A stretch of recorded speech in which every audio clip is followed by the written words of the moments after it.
This high weave Easter basket is a great project, perfect for all my crafters who love paper. I first cut out all the pieces on my Silhouette or Cricut machine. There aren't a lot of pieces, so cutting was pretty quick. I start by folding all the score lines on the main basket piece, then I fold all the pink woven papers. Place one pink paper at the middle fold of the green pieces.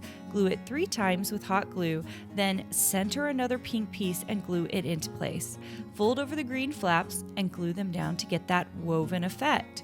Repeat this on the opposite side of the basket.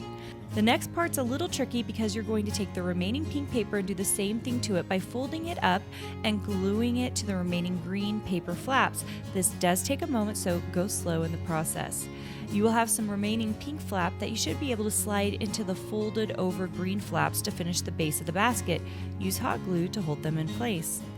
Add the handle with hot glue, and I like to do this on the inside of the basket. Then finger press all the flowers, leaves, and the insides of the flowers.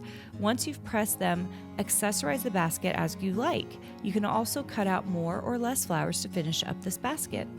And you're done. This paper project is awesome for home decor or party favors. I can't wait to see what you make with these Cricut and Silhouette files. Tag me at Karina Gardner Ink Club so I can see your projects.